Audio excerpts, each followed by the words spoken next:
Blazing deals, boundless options. It's Hot Grill Summer at Whole Foods Market from June 14th through July 4th. Fire up the grill with quality cuts at the best prices. We're talking animal welfare certified meat. Check out the sales on bone-in ribeye, beef kebabs, and New York strip steak. Round out your barbecue with plant-based proteins, sliced cheese, soft buns, and all the condiments. Plus, sales on fresh strawberries, peaches, and more. Don't forget the pie either. Get grilling at Whole Foods Market. Terms apply. Are you looking for a podcast that's entertaining, more bingeable than your favorite Netflix show, and informative? The Personal Finance Podcast teaches you the hacks, tips, and tactics you need to upgrade your money, all while spending less and saving more. This isn't a show that teaches you to save money by clipping coupons. It's much more about learning how to build generational wealth and spending your money on the things you love. Search for the Personal Finance Podcast on Apple Podcasts, Spotify, or wherever you listen to podcasts. Your wallet will thank you later. This is Optimal Finance Daily, episode 2353. 5 Things That Happen When You Stop Buying You Don't Need, by Sarah Von Bargen of yesandyes.org. And I'm your host and personal finance enthusiast, Diana Merriam. Before we get to it, have you subscribed to our other podcasts? We cover personal development and minimalism, health, relationships, and entrepreneurship on the other shows. Just search for Optimal Living Daily wherever you get your podcasts to find all of them. But for now, let's get to today's post as we optimize your life. 5 Things That Happen When You Stop Buying You Don't Need, by Sarah Von Bargen of yesandyes.org. Friends, it's time to talk about the back corner of our closets, and the bottom drawer in the bathroom, and that weird, hard-to-reach cupboard above the fridge. You know what I'm talking about, and you know what lives in those places. The dress that still has the tags on it, the expensive conditioner that the stylist said you absolutely needed, the KitchenAid mixer that seemed like a great wedding gift. I know this because I've lived it, my dudes. For years, I'd fill my closet with close enough clothes I found on sale. I'd buy any cosmetic that was packaged cleverly or dispensed in a novel way. Oh, what's that? Spray on eyeshadow and foam lipstick? Into it. For a huge swath of my life, I bought that I didn't need. Like, lots of it. But one day, after my second Goodwill drop-off in as many weeks, I took a long, hard look at my spending habits and decided things needed to change. I decided to stop buying I didn't need. Of course, these changes didn't happen overnight. Habit change is hard. But little by little, target run by target run, I started spending my money more intentionally. I started to make my spending align with my happiness and my values. And interestingly enough, I don't get a lot of happiness out of the $17 Target sundress that falls apart after 2 washes, or a tube of clear lip gloss when I already have 5 at home. Without exaggeration, my life changed when I stopped buying shit I didn't need, and I bet yours will too. 5 things that happen when you stop buying shit you don't need. First, let's define need. I would never suggest that you should limit yourself to only buying food, rent, and 1 pair of sensible shoes. No one wants to live that life. Instead, let's define something you need as something that is frequently used, actively improves your life, or brings you joy. But I bet this definition wasn't really necessary. I imagine you know what it looks like and how it feels when you buy something you don't need. You know the slightly icky feeling when you pull something out of a Target bag that you abandoned on the entryway?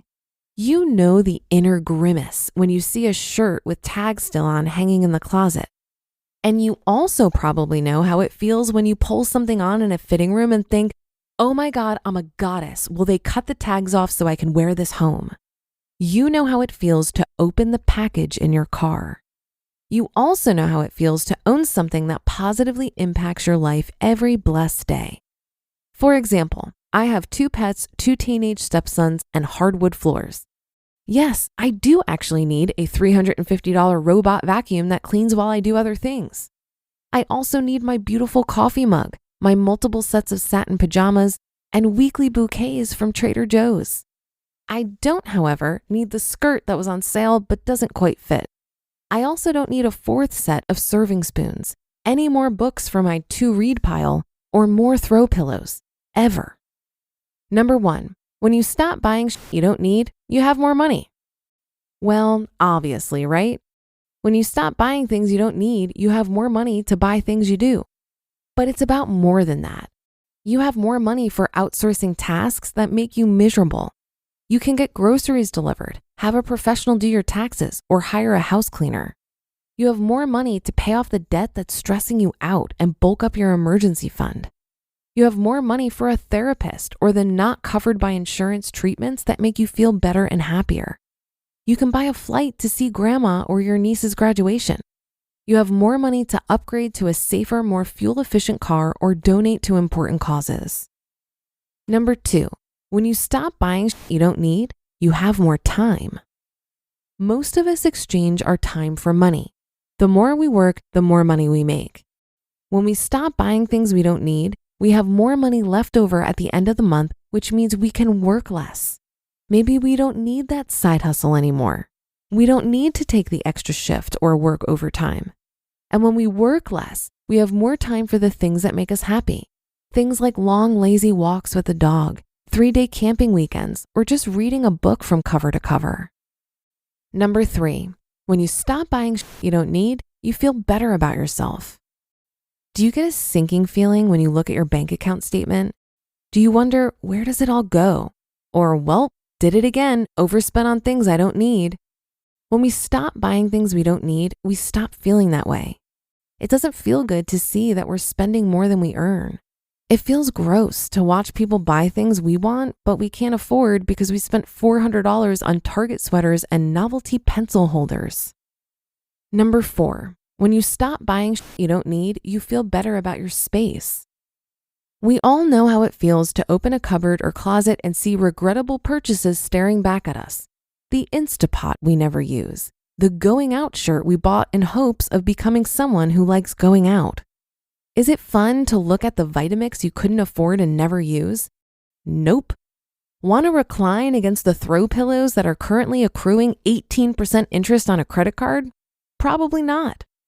When we stop buying things we don't need, when we use things up before we buy more, when we buy things because we truly want them or they bring us joy, our spaces become happy, light, and fun. They're no longer filled with things that happen to be on sale and reminders of credit card debt. And number 5, when you stop buying shit you don't need, you trust yourself more. I've heard so many people say things like, oh, I can't be trusted with credit cards, or don't let me near the Macy's Labor Day sale, who knows what I'll come home with. This kind of talk is super disempowering. We're all adults here. We're all responsible for our choices and behavior. That being said, when someone regularly buys things they don't need or particularly like or want, it's easy to see why they'd feel like they can't trust themselves.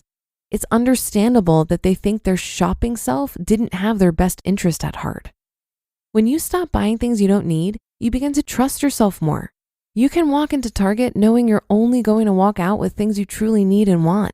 You no longer have a Dr. Jekyll, Mr. Hyde relationship with sales racks. You can shop without worrying things will somehow, mysteriously, end up in your shopping cart. You just listened to the post titled 5 Things That Happen When You Stop Buying Shit You Don't Need by Sarah Von Bargen of yesandyes.org. Blazing deals, boundless options. It's Hot Grill Summer at Whole Foods Market from June 14th through July 4th. Fire up the grill with quality cuts at the best prices. We're talking animal welfare certified meat. Check out the sales on bone-in ribeye, beef kebabs, and New York strip steak. Round out your barbecue with plant-based proteins, sliced cheese, soft buns, and all the condiments. Plus, sales on fresh strawberries, peaches, and more. Don't forget the pie either. Get grilling at Whole Foods Market. Terms apply. Too late isn't in your vocabulary. Reach your next goal at University of Maryland Global Campus. Get the accredited education you want wherever you are, on your own schedule. UMGC offers online degrees and certificates to help you level up your skills. Apply now and save with no application fee through May 31st. For more than 75 years, UMGC has been transforming adult lives. Access online courses, faster onboarding, and success coaches that help you along the way. Plus, UMGC makes an accredited online education more affordable than ever with scholarships, interest-free payment plan, and no-cost digital resources in place of most textbooks. Choose from more than 125 degree and certificate programs in career-relevant fields and receive lifetime career services at no additional cost. Gain skills local employers are looking for in business, cyber, IT, healthcare, and more. Get started on your undergraduate or graduate degree or certificate online. No application fee if you apply by May 31st. Learn more at umgc.edu/podcast. Certified to operate by Chev. Consumerism. I'm convinced this is what has turned the American dream into a nightmare for the 77% of households trying to manage their debt. It's such a cultural norm to desire luxuries and the thrill of a new purchase. We have been brainwashed since birth to be good consumers, and the force of ingrained habits is too strong for many of us to use willpower to fight it off. I think we need a shift in perspective if we're ever going to make any long-lasting changes. I have a confession. I used to smoke cigarettes and I drank pretty heavily too.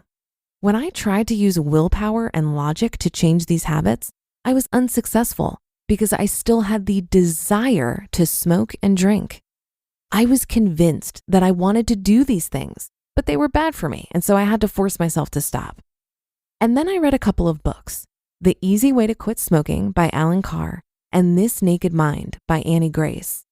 The root message of these two books was the same. You need to remove the desire and brainwash yourself in the other direction. There's a way to convince yourself that actually you don't want to smoke or drink. When you do this, willpower isn't required to change your behavior. I feel the same way about consumerism and materialism. I abstain from buying stuff I don't need simply because I don't want that stuff. I don't have to convince myself that delayed gratification is good for me, and I don't have to hit myself over the head with a budget that's hard to stick to. I've come to understand that the best things in life are free, and consumerism pales in comparison. And that'll do it for today. Have a great day. Thank you for listening, and I'll be back here tomorrow where your optimal life awaits.